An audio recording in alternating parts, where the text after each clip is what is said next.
Berorientasi pelayanan. Kami berkomitmen memberikan pelayanan prima demi kepuasan masyarakat. Di sini ada 3 kata kunci dalam berorientasi pelayanan. Yang pertama yaitu responsivitas, yaitu kemampuan kita untuk mengenali kebutuhan masyarakat itu sendiri. Kemudian yang kedua kualitas, jadi kita juga sebagai pelayan publik harus mempunyai kualitas supaya kita tidak sembarangan dalam melayani masyarakat.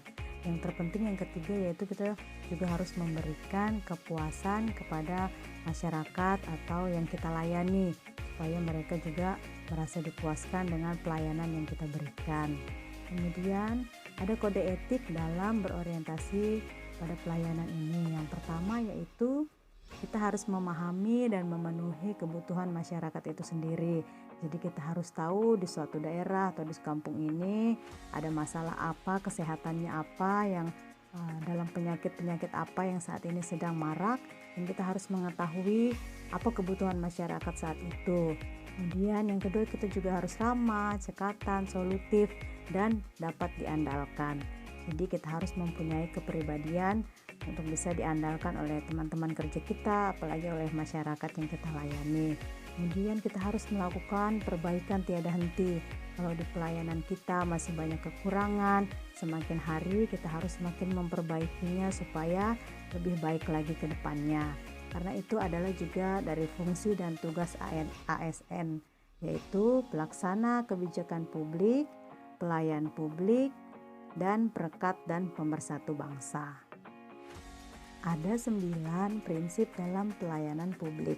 Yang pertama yaitu partisipatif, yaitu kita perlu melibatkan masyarakat dalam merencanakan, melaksanakan, dan mengevaluasi apa yang sudah kita lakukan kepada masyarakat itu sendiri.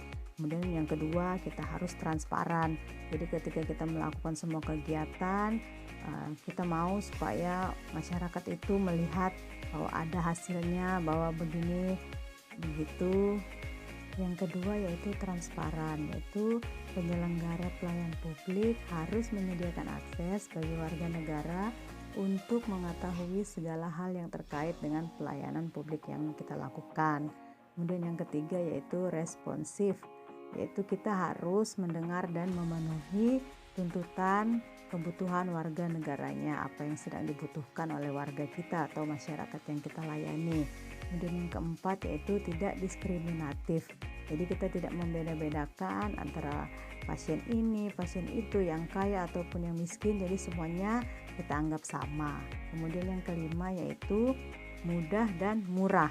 Jadi di sini mudah artinya sebagai beberapa persyaratan yang harus mereka kumpulkan sebagai bukti itu harus yang bisa dijangkau, yang tidak membuat masyarakat berpikir ribet harus mengurusnya. Kemudian murah, jadi artinya biayanya semua yang mereka keluarkan juga tidak banyak sehingga tidak membuat mereka merasa terbebani.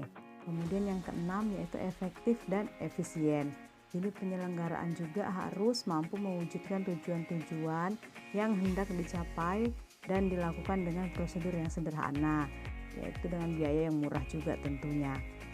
Nah, yang ketujuh yaitu aksesibel, yaitu pelayan publik yang diselenggarakan oleh pemerintah harus dapat dijangkau oleh warga negara yang membutuhkan dalam arti fisik dan non-fisik. Kemudian yang kedelapan yaitu akuntabel, yaitu penyelenggaraan pelayanan publik dilakukan dengan menggunakan fasilitas dan sumber daya manusia yang dibiayai oleh warga negara melalui pajak dan mereka membayar. Yang kesembilan yaitu berkeadilan.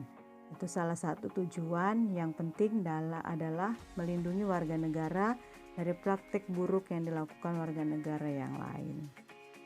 Berikut adalah contoh implementasinya. Memenuhi kebutuhan masyarakat dan dapat diandalkan. Di saat petugas supir ambulan tidak ada di tempat atau berhalangan, maka saya yang kebetulan bisa mengendarai mobil bersedia membantu mengantar pasien pulang ke rumah ataupun pergi ke rumah sakit.